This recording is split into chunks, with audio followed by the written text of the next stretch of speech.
8 de la mañana con 12 minutos. Estamos en Sucesos, en el informativo y noticiero y también el espacio de opinión de Radio Sucesos con una persona muy especial, Ernesto Kruger, nada más y nada menos que el emprendedor, empresario, que junto a su equipo ha generado más de 1000 proyectos de tecnología exitosos en diversos países. 1000, no estoy diciendo 10, 100, Más o más menos. de 1000, más o menos. Es un honor, Ernesto, estar aquí contigo Gracias, Juan porque de Carlos. todas maneras una persona de mucho éxito, emprendedor del año, premiado por la revista Líderes 2014, conferencista en más de 25 universidades, caso de estudio, fundador de Innovis en 2015, fundador de Kruger Labs en el 2013, un gran edificio que se inauguró en el 2014, ¿no es cierto? Director del Consorcio Ecuatoriano para la Responsabilidad Social, CERES, vicepresidente de la Asociación Nacional de Empresarios hasta este año que termina. En fin, innovador, experto. ¿Cuáles son los caminos? Mira, queríamos hacer en esto primero una evaluación de lo que ha significado esta década en términos innovativos. Me parece que es importante hacerlo. Creo que hay, como en todo, claroscuros como en todo en la vida. Y sin embargo, quisiera que tú, como en beneficio de nuestros oyentes, como una persona que está muy metida en el tema de innovación, en el tema de emprendimientos digitales, ¿a dónde va el país? ¿Qué tiene el país hoy en este momento? ¿Cómo estamos? Buenos días, bienvenido y gracias por estar aquí este día después de Navidad. Gracias, Juan Carlos. Sí, verdad. Y ahora me hiciste de acuerdo que tengo pico y placa, entonces estoy fregado. Bueno, mira, me dices qué ha pasado en los últimos 10 años. Yo te puedo decir que una de cal y una de arena, ¿no? Como todo país que no entiende este contexto de la innovación. En 10 años han pasado muchas iniciativas que han sido algunas faustosas o pomposas, pero en realidad no han sido tal.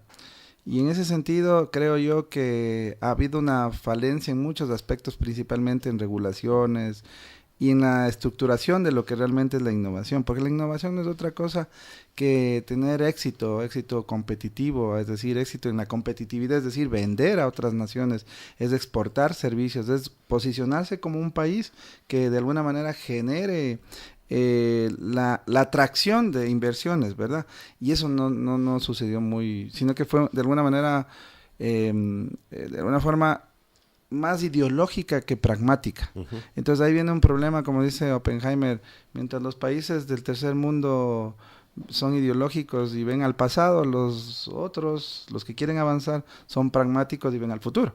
Entonces, de alguna manera, y mi resumen es ese, falta un poco más de pragmatismo y el competir en otros países, como en mi caso que estoy afuera, resulta muy distinto a lo que se plantea aquí. Entonces acá se plantean ciertas cosas con falta de, insisto, pragmatismo, porque no se entiende el concepto.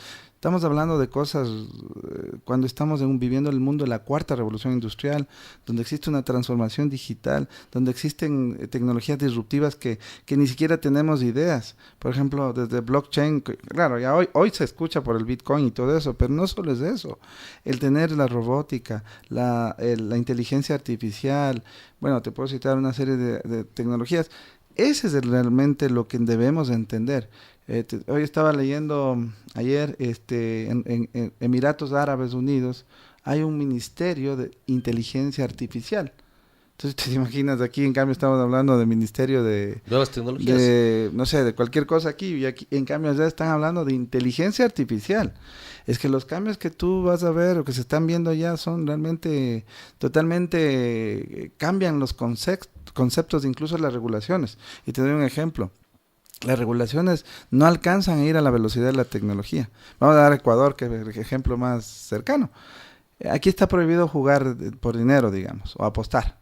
Y mira que la tecnología pasa y de alguna manera hoy usan el teléfono y apuestan los partidos. No, ¿qué tal? Te doy un ejemplo. Según la ley de las telecomunicaciones, tú tienes que pagar todo lo que sale de llamadas internacionales. Sin embargo, usamos WhatsApp para hablar a nuestros amigos de Skype y están ahí y no estamos infringiendo ninguna ley, sino que las cosas se traspasan. Es prohibido transar en moneda criptográfica. Toda la gente, ¿te acuerdas en el pasado que había gente que decíamos, le vendo mi casa, pero en dólares? No estábamos dolarizados, pero ya era una tácita realidad de que tenías que vender en una moneda más fuerte. Y hoy está pasando con las criptomonedas. Y son solo el Bitcoin, ¿no? Un montón de criptomonedas. Y el país eso no está entendiendo. Entonces estamos regulando de que es prohibido esto, de que es prohibido esto otro. Y también existe una incoherencia en las leyes. Por ejemplo, el emprendedor es el que más sufre. Con unas leyes tan pesadas para ser emprendedor, mejor no emprendo, más o menos es. Y si emprendo, todo cuesta arriba. Yo siempre me pregunto, ¿qué pasaría si hubiera emprendido en otro país? Capaz era más rápido las cosas. Pero emprendimos en Ecuador. Y si emprendes en Ecuador, olvídate, puedes irte a cualquier lado. Pero tú eres un empresario exitoso. Es decir, a pesar del país, por decirlo así. Sí, bueno, por eso te digo, si emprendes de aquí, en cualquier lado ya. Quisiera que nos explicaras qué es lo que no se entiende. A ver, la cuarta revolución industrial. ¿Qué significa eso? ¿Qué impacto tiene en nuestras vidas? Nosotros quizá lo vivimos cotidianamente, pero no lo asimilamos como parte de esa. Pero ahí tenemos un montón de factores que he mencionado que quisiera detalles. Sí, mira, nosotros venimos de la época de la digitalización, ¿no es cierto? Entonces vemos donde hoy en día, si no fuera por los teléfonos, los iPads y todo eso, tú no hicieras el programa porque estás informado. Pero llega un momento en donde ya convergen los temas hasta biológicos. Y esa convergencia ya temas biológicos, temas donde el ser humano es, por ejemplo, la inteligencia. Entonces se traspasa con la inteligencia artificial y se crean cosas nuevas. Entonces, por ejemplo, el ser humano trata de emular el comportamiento humano en robots. Y si a eso le metes inteligencia artificial, entonces eso que de alguna manera es esa convergencia de lo biológico y lo digital, eso está entrando, se llama cuarta revolución industrial. Entonces eso son connotaciones que cambian los temas regulatorios del trabajo, por ejemplo. Porque ya el trabajo físico puede ser reemplazado por máquinas. El trabajo intelectual, por ejemplo. Los abogados, el 33% ya no necesitas tener un abogado, sino que la inteligencia artificial te hace lo que necesitas. Tú le dices, le hablas, necesito esto, tal, y te saca casi con un 99% lo que necesitas.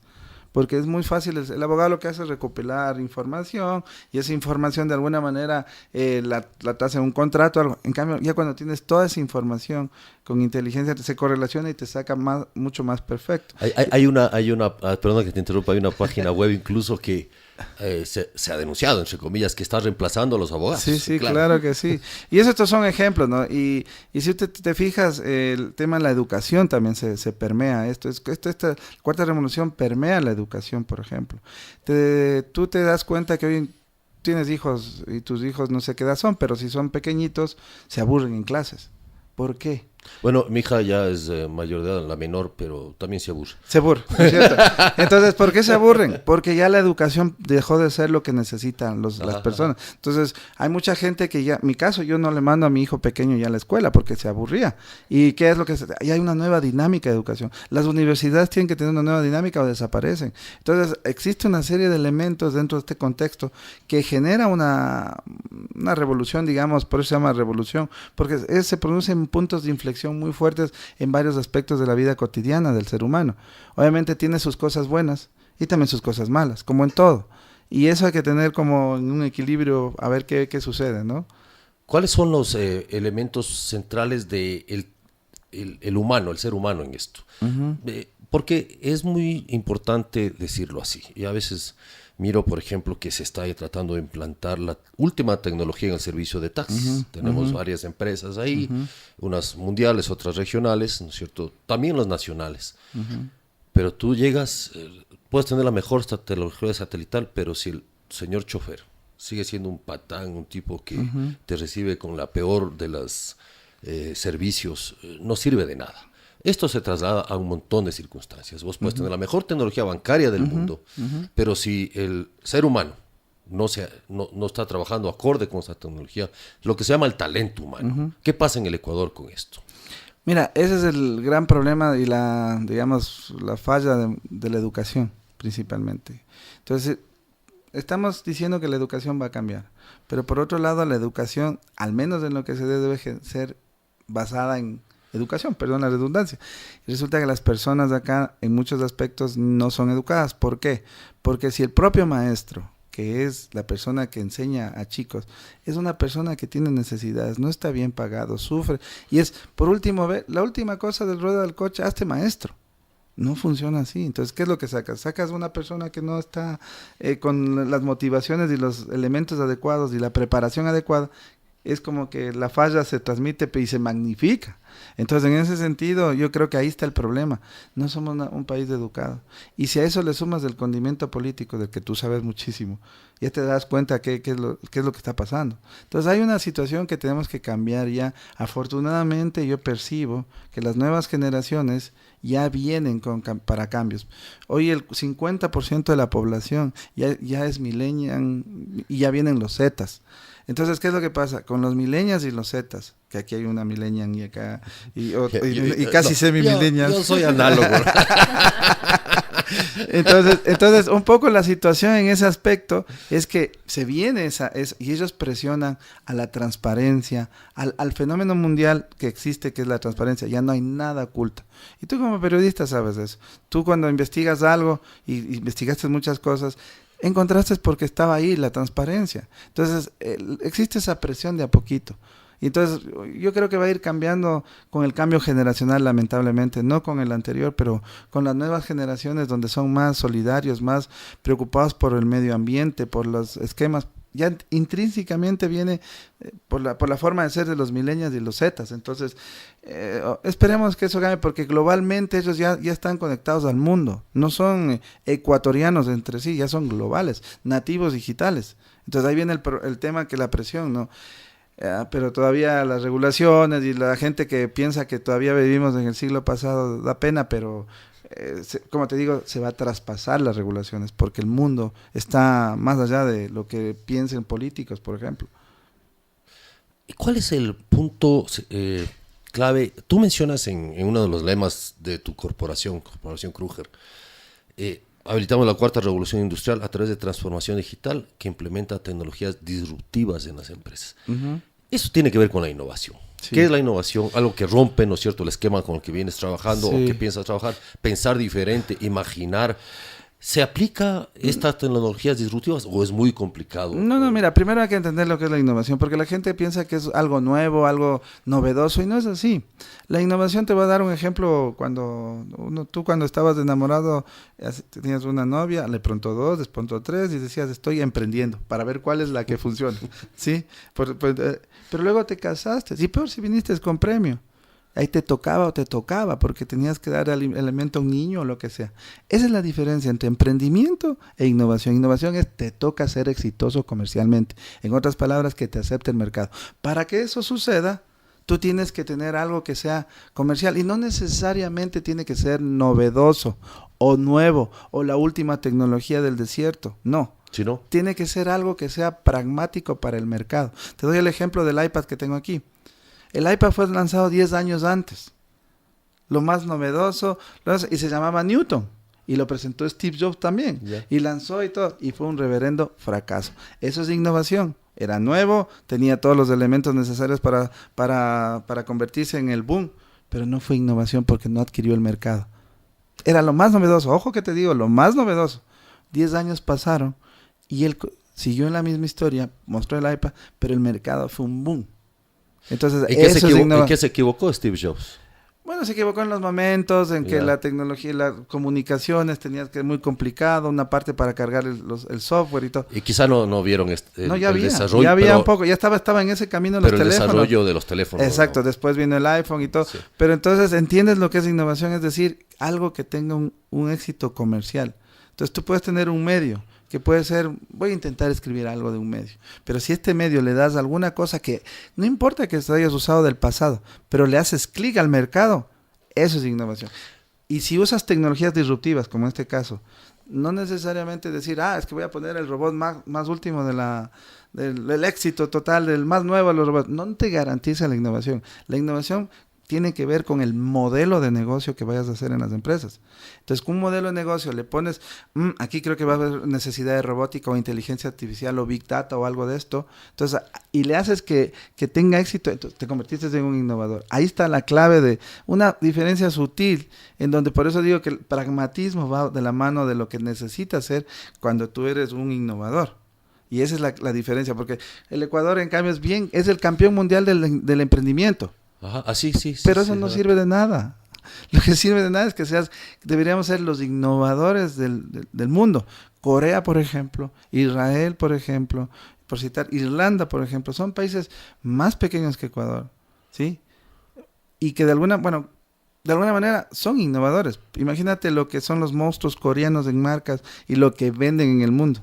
O las tecnologías israelitas que las estamos usando en los teléfonos de muchas cosas y lo que venden en el mundo. O Irlanda, todo el software y muchas cosas que se usa. De hecho, Apple está ahí.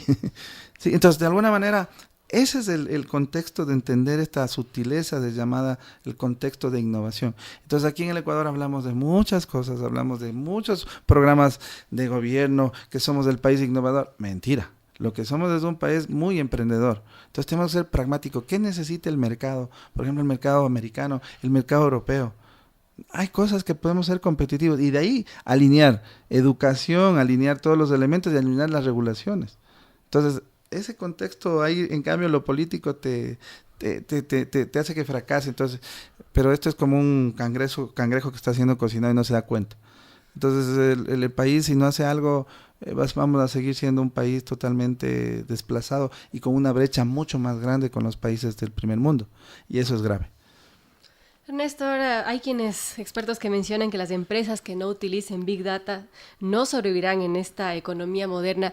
Y hablando del Ecuador, y ahora que se habla de estas nuevas tecnologías, del Big Data, incluso de inteligencia artificial, de computación cuántica, ¿cómo ha evolucionado el país? ¿Cómo le ve en ese sentido al Ecuador, que es un país pequeño, con ganas de emprender y que, como menciona, le falta ese pragmatismo para sintonizar con las necesidades del mercado? ¿Qué es lo que necesita el Ecuador? Sí, mira, afortunadamente todo está en el Internet. Alguien dice, no, es que no he podido ir a la Universidad de Stanford, no he podido ir a la Universidad de Yale y todo eso. Pues aquí está y la puedes hacer y es gratis. Udemy, Udacity, bueno, una serie de Coursera. Entonces no hay pretexto. Entonces afortunadamente existe mucha gente que se abstrae de lo que y comienza a investigar. Y una de esas áreas muy interesantes es la Big Data.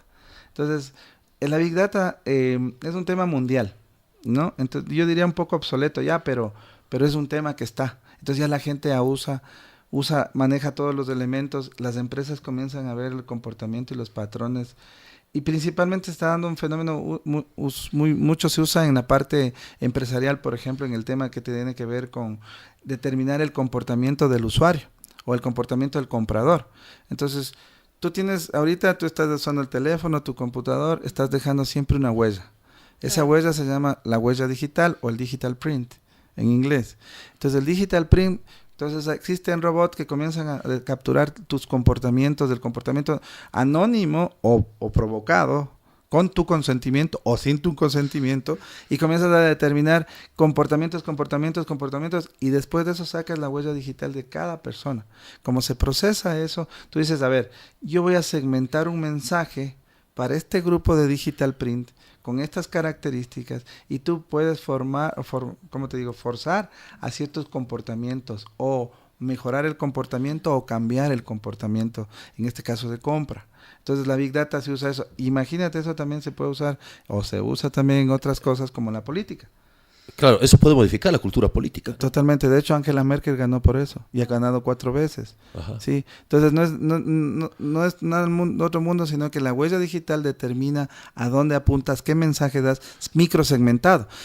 Y en Ecuador el 50% es de esa otra, el otro es de la antigua, digamos, del que necesita la televisión y todo, pero va aumentando el otro. Entonces la Big Data sirve para sacar la digital print de las, en este caso, votantes, y tú puedes saber el comportamiento. Nosotros en las anteriores hicimos unos robots y unas cosas y sabíamos el sentimiento de los twitters. Y sabíamos quién iba a ganar desde antemano, ya con el sentimiento y sabiendo las redes sociales. Obviamente nuestro objetivo solo era hacer algo experimental, pero nos damos cuenta que existe detrás de eso todo el comportamiento de lo que el ser humano está consumiendo este rato, información digital. Y todos los días, tú ves, estamos aquí, cuántos aparatos tenemos, y no deja de consumir. Entonces imagínate eso traducido en que alguien procese lo que estoy usando, lo que tú estás usando y todo, y de ahí tú le mandes el mensaje que, oh, sorpresa, yo iba justo a comprar esto. ¿Cómo adivinan si uno dice? Exactamente. Exactamente. Entonces ahí, Juan Carlos, la clave es no ser mal usado esto, pero esto es un arma poderosísima, porque ya la información que tú tienes no solo es la normalita de tu nombre, apellido y tal, sino lo que haces, lo que lees, lo que escribes, etcétera, etcétera. Ahora, en este punto, ¿qué pasa con la brecha digital en el Ecuador? Porque, de todas maneras, tú mencionas Twitter, Facebook. Sabemos que hay, creo que 8 millones de cuentas activas de Facebook en Ecuador. No sé si estoy preciso en el dato, pero, digamos, son muchas. Hay teléfonos inteligentes, muchísimos. O sea, 16 millones o más. Millones. No, no smartphones. Teléfono. Sí, pero esto implica, claro, que todo el mundo está conectado, de alguna manera está atado a esto. Sí. Pero aparentemente la brecha digital es muy fuerte todavía en el Ecuador. Hay muchas personas que no tienen acceso pleno a este mundo digital para fines pragmáticos, como tú bien dices, o para fines innovativos o laborales o informativos. ¿Qué pasa con esa brecha? Aquí hay un ministerio, no sé, sí, hay un ministerio de nuevas tecnologías y de tecnología de la información. ¿Cómo está empatándose esto entre la realidad del mercado, entre la realidad social y el Estado? Sí, mira, es un fenómeno muy raro, ¿no? La brecha del analfabetismo digital existe, y así como los países tenían que hacer el proceso de alfabetizar, lo mismo está pasando hoy en día. La brecha viene por el lado de cierta edad para atrás, ¿sí? Entonces el problema de los jóvenes, en cambio, no. Ellos nacen con el tema, pero no están teniendo calidad de aprendizaje, porque no me puedes decir que el que estén en Facebook, el que estén chateando, están recibiendo algún tipo de condumio fuerte. Entonces ahí viene el tema de la calidad de la información que se transmite y el contenido que se transmite. Por ejemplo, hoy los niños, los jóvenes no quieren leer un libro, no leen, consumen visualmente, entonces es audiovisual, consumen películas, y por eso el éxito de muchas plataformas en ese sentido, que consumes algo rápido, o YouTube, que es el más conocido, entonces ves microsegmentos de lo que quieres. O alguien dice, ¿cómo se hace esto? Espérate, YouTube, y hacen lo que quiera.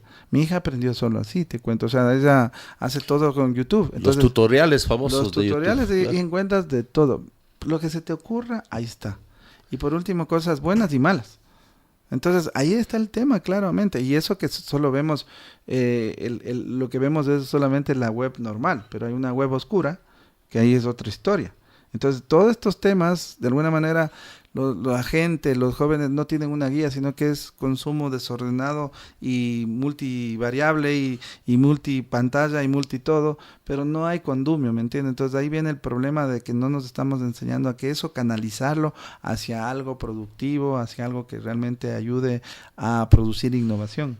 Claro, ahí me surge una pregunta, porque de hecho todos los chicos y todas estas generaciones están en los colegios, están en las escuelas, pero los maestros o no tienen mucho conocimiento de eso, o no están a la altura de este momento histórico, de alguna manera se ven superados por los alumnos, ¿no? Sí, mira, el caso más reciente, mi hijo ayer, papá, el profesor que tengo es una tontería, sácame del colegio porque yo sé más que él. ¿Y por qué? Pues no vas a saber más que... Ay, papá, mira, todo está en internet, habla mal inglés y todo eso, y además de eso, y quiere enseñarme. En cierto algo tienes razón, entonces uno como padre tiene que hacerse...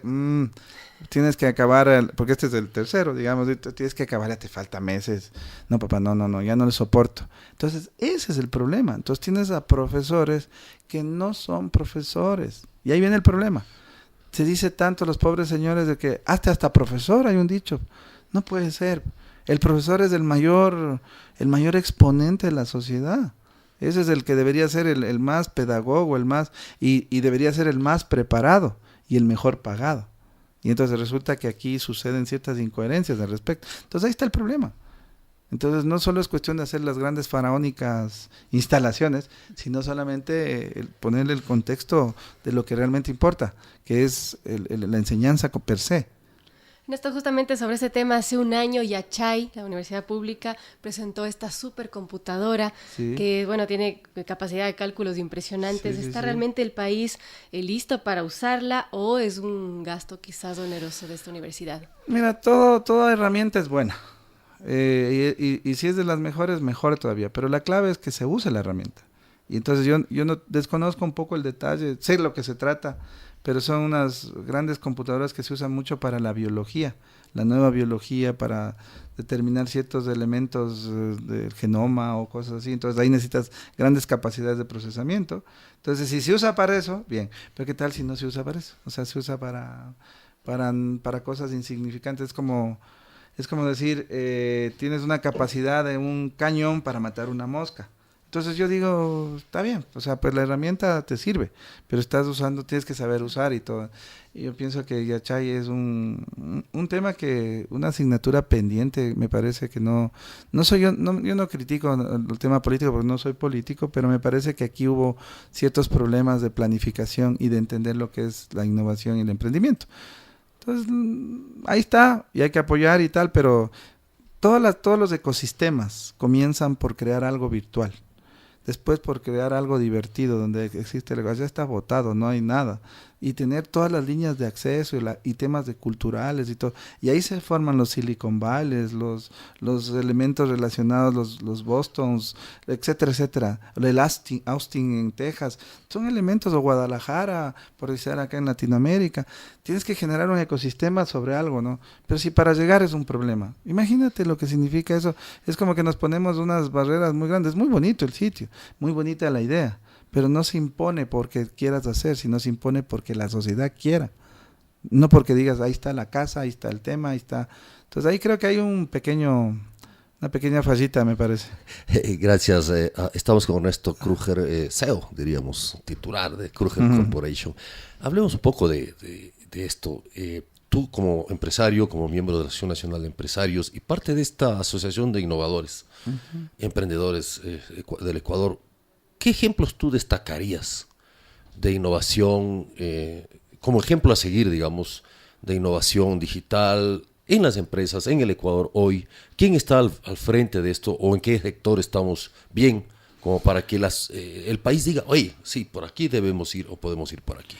Sí, mira, yo conozco varios ejemplos, varias gente que ha hecho cosas muy buenas a nivel de tecnología, a nivel de empresas normales y comunes, no necesariamente con tecnología, pero que han logrado hacer cosas interesantes. A mí me viene a la mente el tema, por ejemplo, Patio Tuerca, que salió a bolsa en Australia. Es un caso interesante. Me viene a la mente la venta de Lyft, que es una compañía de unos chicos ecuatorianos en Boston. Me viene a la mente la mayor empresa de talento humano, una de las mayores importantes de Nueva York, es una ecuatoriana. Me viene a la mente, bueno, lo que estamos haciendo nosotros mismos. Me viene a la mente lo que ha hecho los señores Moss con COVID en el software bancario. Entonces, me viene a la mente una serie de gente que ha sido emprendedora nata, aunque sea exportadora del área de mariscos, del área de banano, del área del cacao. De flores también. De flores. Entonces, el Ecuador tiene las capacidades para hacer muchas cosas y que lo que hace lo hace bien. Creo que falta nada más un impulsito por ahí del regulatorio, apoyo y que nos dejen trabajar. Créeme, no vale la pena meter regulaciones por meter, sino que las cosas se den con ósmosis, pensando hacia afuera. Y esa es la clave. No pensamos solo hacia aquí. Y hay mucha mezquindad política, porque el uno le deja al otro, hizo el uno al otro, y al final no existe un plan de gobierno que trascienda a los gobiernos. Entonces el uno deshace el otro, y en teoría, incluso en los últimos 10 años hubo en teoría una misma línea, pero si tú te fijas, fue una línea que venía para acá, venía para allá, y no tenía un lineamiento más que de cualquier cosa, pero no era lo que se necesita para ser competitivo, ¿no? El cerrarse al medios, a las inversiones extranjeras, no está bien.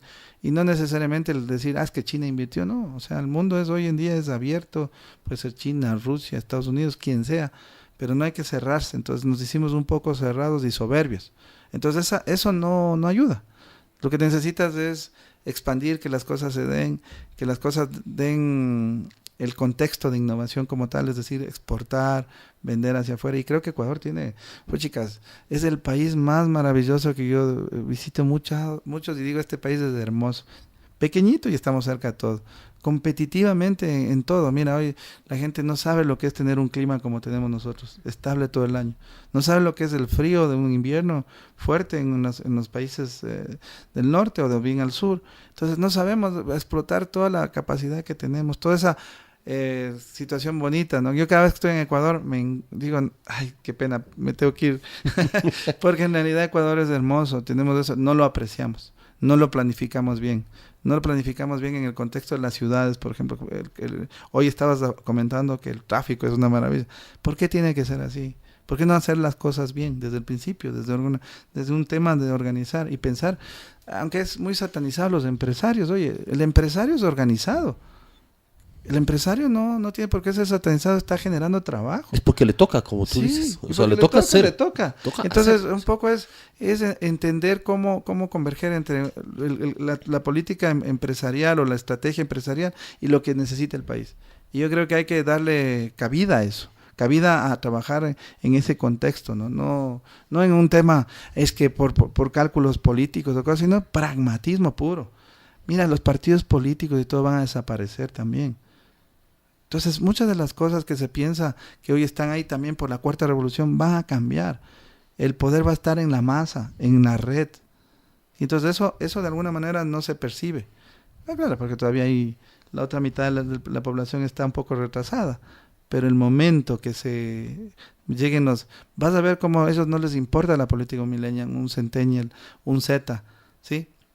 Finalmente ellos lo que les interesa es el bienestar común, pero si le topan a la manada te cae. Y ese es el contexto que tenemos que ver y entender a un futuro muy cercano. Porque eso no es que va a suceder aquí a un año, ya está. Y va a ir presionando y se va a notar en muchos aspectos de la vida cotidiana, como ya está pasando. Mucho por conversar con Ernesto Krüger. Sobre todo hay un tema que te comprometo para otra charla, que son las nuevas sensibilidades que genera precisamente esta nueva revolución industrial y cómo se acoplan. Lo que tenemos, el tema del animalismo, el medio ambiente, etcétera, que tiene en la red, en la web, tiene un enorme peso específico en la vida de todos nosotros. El ambiente mismo, o sea, la defensa de nuestro planeta. Hay que pensar planetariamente. También. Hoy. Muchas gracias, Ernesto Krüger, gracias, CEO de Corporación Krüger. Gracias por escucharnos. Volvemos luego de un momento.